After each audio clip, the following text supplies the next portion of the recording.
नमस्कार दोस्तों, आज हम बात कर रहे हैं भारत और न्यूजीलैंड के बीच होने वाले पहले वनडे मैच की, जो कि एक बेहद महत्वपूर्ण मुकाबला है। भारतीय टीम की प्लेइंग 11 की घोषणा हो चुकी है और इसमें गौतम गंभीर के 2 दुश्मनों को मौका मिला है। यहाँ दुश्मन से मतलब उन खिलाड़ियों से है जिनके साथ गंभीर का अतीत में कुछ विवाद रहा है, जैसे कि रोहित शर्मा और विराट कोहली। रोहित शर्मा जो टीम के सीनियर ओपनर हैं और विराट कोहली जो मिडिल ऑर्डर के स्टार बल्लेबाज हैं, दोनों को इस मैच में प्लेइंग 11 में शामिल किया गया है। गंभीर जो अब भारतीय टीम के हेड कोच हैं, उनके साथ रोहित और विराट के फैंस ने अक्सर गंभीर को दुश्मन नंबर 1 कहा है, खासकर आईपीएल 2024 के फाइनल के बाद, जहां केकेआर की जीत ने कुछ विवाद पैदा किए थे। लेकिन क्रिकेट में ऐसे रिश्ते सामान्य हैं और अब टीम के लिए सब एकजुट हैं। इस स्क्रिप्ट में हम मैच की हर डिटेल को विस्तार से कवर करेंगे, जिसमें दोनों टीमों के बीच head to head record, venue की जानकारी, मैच कब और कहां खेला जाएगा और पिच रिपोर्ट शामिल है। चलिए शुरू करते हैं। सबसे पहले बात करते हैं भारत और न्यूजीलैंड के बीच वनडे इंटरनेशनल में हेड टू हेड रिकॉर्ड की। दोनों टीमों ने अब तक कुल 120 वनडे मैच खेले हैं। इनमें भारत ने 62 मैच जीते हैं, जबकि न्यूजीलैंड ने 50 मैचों में जीत हासिल की है। एक मैच टाई रहा है और बाकी कुछ मैच बिना नतीजे के रहे हैं। भारत का रिकॉर्ड थोड़ा बेहतर है, लेकिन न्यूजीलैंड हमेशा एक मजबूत प्रतिद्वंदी रहा है, खासकर आईसीसी टूर्नामेंट्स में। आईसीसी के व्हाइट बॉल इवेंट्स जैसे one day world cup, champions trophy और टी20 वर्ल्ड कप में दोनों के बीच 15 मुकाबले हुए हैं, जिसमें न्यूजीलैंड ने 9 जीत दर्ज की हैं। भारत ने सिर्फ 5 जीते हैं और 1 टाई रहा है। ये दिखाता है कि कीवी टीम बड़े मौकों पर भारत को चुनौती देती है। घरेलू मैदानों पर भारत का प्रदर्शन मजबूत रहा है, जहां उन्होंने न्यूजीलैंड के खिलाफ ज्यादा मैच जीते हैं।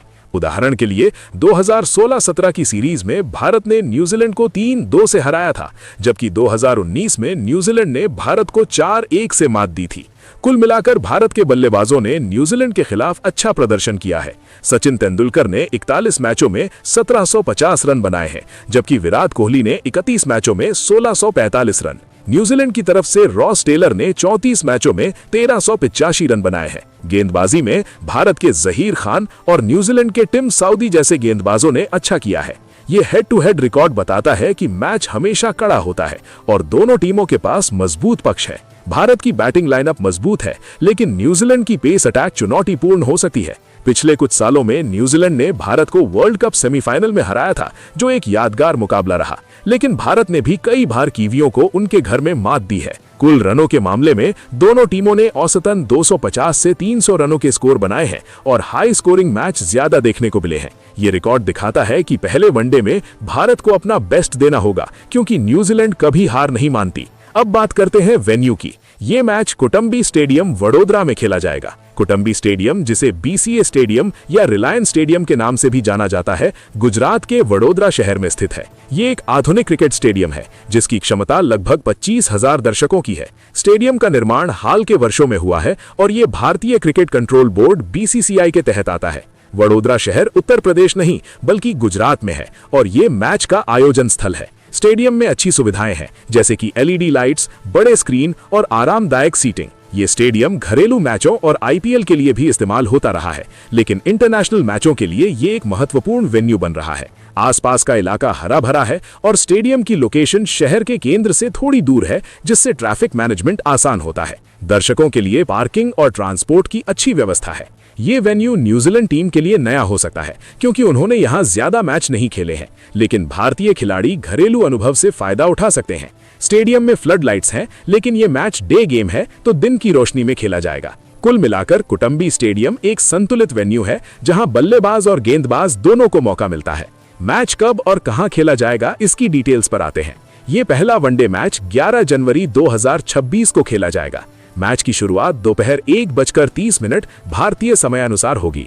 ये एक डे गेम है, मतलब दिन में शुरू होकर शाम तक चलेगा। मैच की कुल अवधि लगभग 8 से 9 घंटे की होगी, जिसमें दोनों इनिंग्स और ब्रेक शामिल हैं। जगह की बात करें तो जैसा कि मैंने बताया, कुटुंबी स्टेडियम वडोदरा, गुजरात में।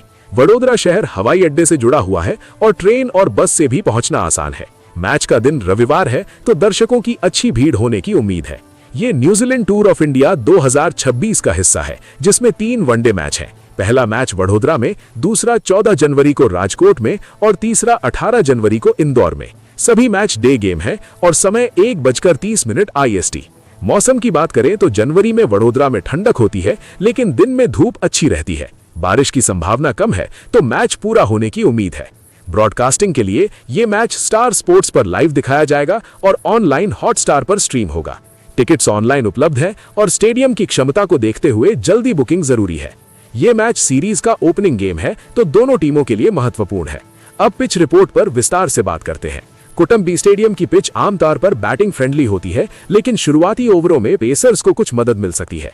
पिच लाल मिट्टी से बनी है, जो भारतीय सब कॉन्टिनेंट की विशिष्ट है।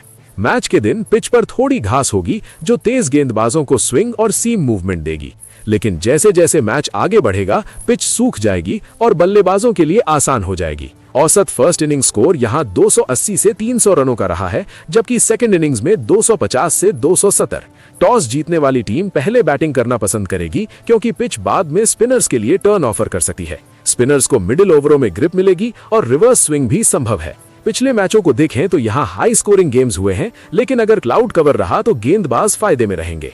पिच की लंबाई लगभग 65 से 70 मीटर है और बाउंड्री छोटी है, जो बल्लेबाजों को बड़े शॉट्स लगाने में मदद करती है। आउटफील्ड तेज है, तो रन चुराना आसान होगा। मौसम ठंडा होने से गेंद पर ड्यू नहीं आएगी, क्योंकि डे गेम है। कुल मिलाकर पिच संतुलित है, जहां अच्छे बल्लेबाज रन बना सकते हैं, लेकिन डिसिप्लिन्ड गेंदबाजी से विकेट गिर सकते हैं। भारतीय स्पिनर्स जैसे जडेजा और सुंदर को फायदा मिल सकता है, जबकि न्यूजीलैंड के पेसर्स जैसे साउदी शुरुआत में असरदार होंगे। पिच रिपोर्ट से लगता है कि मैच रोमांचक होगा, जिसमें 300 प्लस स्कोर संभव है। अब हम भारत की प्लेइंग 11 पर नजर डालते हैं, जहां प्रत्येक खिलाड़ी की क्षमता और हालिया प्रदर्शन पर नजर डालते हैं। सबसे पहले बात करते हैं शुभमन गिल की, जो कप्तान और ओपनिंग बल्लेबाज है। अपनी क्लासिकल बैटिंग स्टाइल के लिए जाने जाते हैं। उनकी तकनीक मजबूत है, जहां वे गेंद को देर से खेलते हैं और टाइमिंग पर जोर देते हैं। गिल ऑफ साइड पर ड्राइव खेलने में माहिर हैं और कवर तथा पॉइंट क्षेत्र में आसानी से रन बटोरते हैं। वे पुल और कट शॉट से तेज गेंदबाजों का सामना करते हैं, जबकि स्पिनर्स के खिलाफ फुटवर्क का इस्तेमाल कर स्वीप शॉट खेलते हैं। गिल की बैटिंग में संतुलन है और वे लंबी इनिंग्स खेलने पर फोकस करते हैं। हालिया फॉर्म में 2025 में गिल ने ओडीआई में 490 रन बनाए, औसत 49 के साथ, जिसमें कुछ महत्वपूर्ण अर्धशतक शामिल हैं। वे अंतर्राष्ट्रीय क्रिकेट में सबसे ज्यादा रन बनाने वाले खिलाड़ियों में शुमार रहे और टेस्ट में 983 रन औसत 70.21 के साथ बनाए। 2025-2026 सीजन में उनकी कंसिस्टेंसी दिखी, जहां उन्होंने इंग्लैंड के खिलाफ ड्रॉ सीरीज में योगदान दिया। हालांकि टी20 में चुनौतियां रहीं, लेकिन ओडीआई में वे मजबूत रहे। गिल ने पंजाब के लिए विजय हजारे ट्रॉफी में भी खेला, जहां उनकी फॉर्म बनी रही। उनकी बैटिंग में सुधार देखा गया, जहां वे प्रेशर में शांत रहते हैं। 2025 के अंत में उनकी परफॉर्मेंस हाई नोट पर समाप्त हुई और न्यूजीलैंड सीरीज के लिए वे तैयार हैं। कुल मिलाकर गिल की बैटिंग टीम की नींव रखेगी और उनकी फॉर्म मैच को प्रभावित करेगी। वे कप्तान के रूप में रणनीति भी बनाते हैं, जो टीम को मजबूत बनाती है। इसके बाद रोहित शर्मा दूसरे ओपनर के रूप में अपनी आक्रामक बैटिंग स्टाइल के लिए प्रसिद्ध हैं। वे पावर प्ले में बड़े शॉट्स लगाते हैं, जैसे पुल, हुक और लॉफ्टेड ड्राइव से छक्के मारते हैं। रोहित की टाइमिंग उत्कृष्ट है और वे ऑफ तथा लेग साइड दोनों पर रन बनाते हैं। उनकी बैटिंग में कवर ड्राइव और स्ट्रेट ड्राइव प्रमुख हैं और वे स्पिनर्स को स्वीप तथा रिवर्स स्वीप से हैंडल करते हैं। रोहित लंबी इनिंग्स खेलने में सक्षम है और एक बार सेट होने पर बड़े स्कोर बनाते हैं। हालिया फॉर्म में 2025 में रोहित ने 14 ओडीआई मैचों में 650 रन बनाए, औसत 50 के साथ, स्ट्राइक रेट 100 से ऊपर, जिसमें 2 शतक और 4 अर्धशतक शामिल हैं। साउथ अफ्रीका के खिलाफ उन्होंने 75 रन बनाए, जो उनकी कंसिस्टेंसी दिखाता है। 2025 में वे ओडीआई में भारत के प्रमुख रन स्कोरर रहे और 2026 में 15,000 ओडीआई रन का माइलस्टोन नजदीक है। ऑस्ट्रेलिया के खिलाफ सीरीज में उन्होंने महत्वपूर्ण योगदान दिया, जहां उनका औसत 48.97 रहा। रोहित की फॉर्म 2025 के अंत में मजबूत रही और वे न्यूजीलैंड के खिलाफ तैयार हैं। कुल मिलाकर रोहित की हालिया परफॉर्मेंस से बड़ा टोटल संभव है और वे सीनियर प्लेयर के रूप में मार्गदर्शन करते हैं। विराट कोहली नंबर 3 पर बैटिंग करेंगे। अपनी टेक्निकल बैटिंग के लिए जाने जाते हैं। उनकी स्टाइल में कवर ड्राइव, स्ट्रेट ड्राइव और फ्लिक शॉट प्रमुख हैं और वे चेज मास्टर हैं, जहां औसत ऊंचा रहता है। कोहली फुटवर्क से पेस और स्पिन दोनों को हैंडल करते हैं और लंबी इनिंग्स खेलते हैं। उनकी बैटिंग में संतुलन है और वे प्रेशर में शांत रहते हैं। हालिया फॉर्म में 2025 में कोहली ने 13 ओडीआई मैचों में 651 रन बनाए, औसत 65 से ऊपर, जिसमें कई अर्धशतक और शतक शामिल हैं। वे भारत के प्रमुख ओडीआई रन गेटर रहे और 2026 में 15,000 ओडीआई रन का लक्ष्य रखते हैं। आईसीसी रैंकिंग में वे नंबर 2 ओडीआई बैटर हैं, जो उनकी कंसिस्टेंसी दिखाती है। 2025 में उनकी परफॉर्मेंस उत्कृष्ट रही और 2026 में 3 ऐतिहासिक माइलस्टोन नजदीक हैं, जैसे 9000 आईपीएल रन और 28000 अंतर्राष्ट्रीय रन। कोहली की फॉर्म मिडिल ऑर्डर को मजबूत बनाती है और वे 2027 ओडीआई वर्ल्ड कप की तैयारी में है। उनकी बैटिंग टीम के लिए महत्वपूर्ण है और हालिया मैचों में उन्होंने लगातार स्कोर बनाए। कुल मिलाकर कोहली की हालिया परफॉर्मेंस मैच को प्रभावित करेगी और वे रिकॉर्ड्स की ओर बढ़ रहे हैं। केएल राहुल विकेटकीपर और नंबर 4 पर अपनी वर्सेटाइल बैटिंग के लिए जाने जाते हैं। उनकी स्टाइल क्लासिकल है, जहां ड्राइव और कट शॉट से रन बनाते हैं। राहुल मिडिल ऑर्डर में फिनिशर की भूमिका निभाते हैं और स्पिनर्स के खिलाफ स्वीप खेलते हैं। उनकी बैटिंग में फुटवर्क मजबूत है और वे पेस को अच्छे से हैंडल करते हैं। हालिया फॉर्म में राहुल का ओडीआई औसत 49.51 रहा, जिसमें 3218 रन शामिल हैं। 2025 में उन्होंने ओडीआई में 48 और 98.46 स्ट्राइक रेट के साथ रन बनाए और साउथ अफ्रीका के खिलाफ कप्तानी की। विजय हजारे ट्रॉफी में भी वे सक्रिय रहे, जहां उनकी फॉर्म बनी रही। राहुल ने 2023 वर्ल्ड कप में रेस्क्यू इनिंग्स खेली, जैसे ऑस्ट्रेलिया के खिलाफ 97 नॉट आउट। उनकी विकेट कीपिंग तेज है, स्टंपिंग और कैच में कुशल। 2025 में आईपीएल में 53.90 औसत रहा, जो उनकी कंसिस्टेंसी दिखाता है। राहुल की फॉर्म 2025-2026 में स्थिर रही और वे टीम के बैकबोन है। कुल मिलाकर राहुल की बैटिंग मिडिल ऑर्डर को मजबूत बनाएगी और उनकी हालिया परफॉर्मेंस न्यूजीलैंड सीरीज के लिए सकारात्मक है। श्रेयस अय्यर उप कप्तान और नंबर 5 पर मिडिल ऑर्डर बैटिंग के लिए जाने जाते हैं। उनकी स्टाइल में लॉफ्टेड शॉट्स और स्वीप शामिल हैं और स्पिनर्स के खिलाफ मजबूत हैं। अय्यर शॉर्ट गेंदों को पुल करते हैं और पेसर्स को ड्राइव से हैंडल करते हैं। उनकी बैटिंग में आक्रामकता है और वे क्विक रन बनाते हैं। हालिया फॉर्म में 2025 में ऑस्ट्रेलिया के खिलाफ 61 और 11 रन बनाए, फिर विजय हजारे में 82 of 53 balls, strike rate 154। Injury से वापसी के बाद मजबूत प्रदर्शन और ओडीआई में औसत अच्छा रहा। अय्यर ने इंडिया ए के लिए 110 रन बनाए, जो उनकी कंसिस्टेंसी दिखाता है। 2025 में वे एशिया कप और चैंपियंस ट्रॉफी में शामिल रहे, जहां योगदान दिया। उनकी फॉर्म 2025-2026 में सुधार पर है और न्यूजीलैंड के खिलाफ तैयार है। अय्यर की बैटिंग मिडिल ऑर्डर को गहराई देती है और वे उप कप्तान के रूप में सहयोग करते हैं। कुल मिलाकर अय्यर की हालिया परफॉर्मेंस टीम के लिए उपयोगी होगी और वे बड़े स्कोर की ओर बढ़ रहे हैं। Ravindra Jadeja allrounder, lower order batting और लेफ्ट आर्म स्पिन बॉलिंग के लिए जाने जाते हैं। उनकी बैटिंग में क्विक रन बनाने की क्षमता है, जैसे फ्लिक और पुल शॉट्स। जडेजा फील्डिंग में भी उत्कृष्ट है। बॉलिंग में वे इकोनॉमी रखते हैं और विकेट लेते हैं फ्लाइट और टर्न से।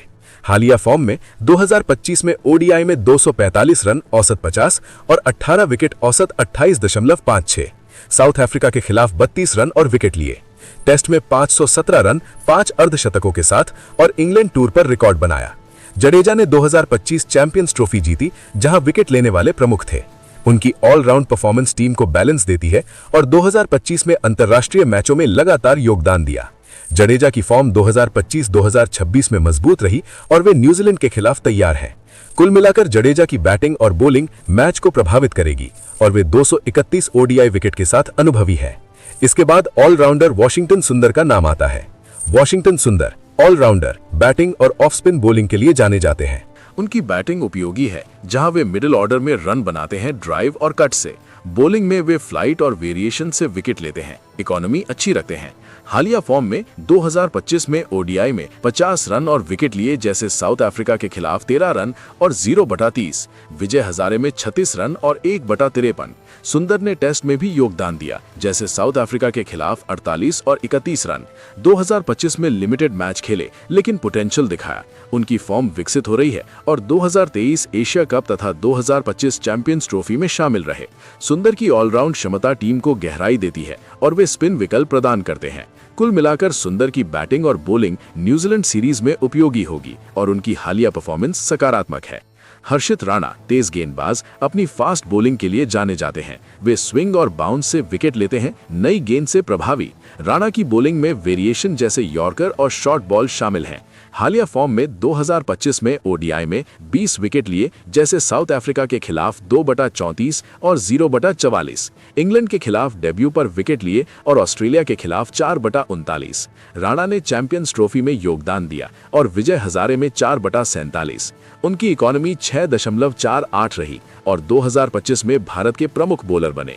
राणा की फॉर्म उभरती हुई है और वे न्यूजीलैंड के खिलाफ तैयार हैं।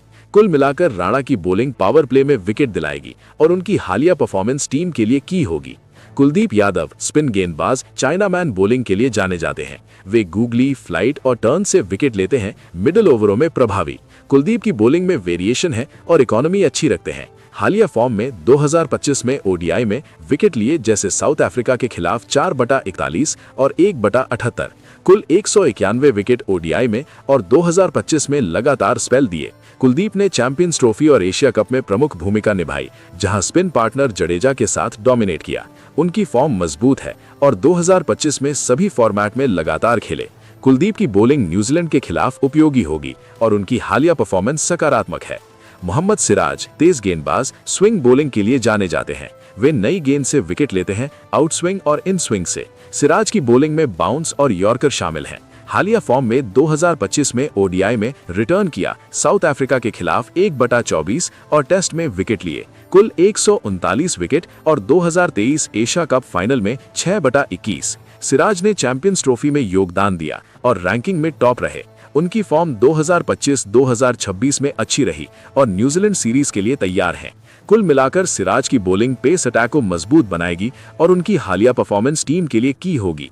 अर्शदीप सिंह लेफ्ट आर्म तेज गेंदबाज डेथ ओवरों में यॉर्कर के लिए जाने जाते हैं। वे स्विंग और वेरिएशन से विकेट लेते हैं, पावर प्ले में प्रभावी। अर्शदीप की बॉलिंग में शॉर्ट बॉल और स्लोअर शामिल हैं। हालिया फॉर्म में 2025 में ओडीआई में 15 रन और विकेट लिए, जैसे साउथ अफ्रीका के खिलाफ 2/64 और 1/36। टी20 में मजबूत और विजय हजारे में 5/34। अर्शदीप ने चैंपियंस ट्रॉफी और एशिया कप में योगदान दिया, जहां विकेट लेने वाले प्रमुख थे। उनकी फॉर्म प्रॉमिसिंग है और 2025 में 20 ओडीआई विकेट लिए। अर्शदीप की बॉलिंग न्यूजीलैंड के खिलाफ उपयोगी होगी और उनकी हालिया परफॉर्मेंस सकारात्मक है। ये प्लेइंग 11 एक संतुलित टीम है और मैच में कड़ा मुकाबला होने की उम्मीद है। दोस्तों, आपका फेवरेट खिलाड़ी कौन है? आप अपनी राय कमेंट बॉक्स में जरूर दीजिएगा। साथ ही ऐसी क्रिकेट से जुड़ी खबरों के लिए चैनल को सब्सक्राइब जरूर करें। जय हिंद, जय भारत।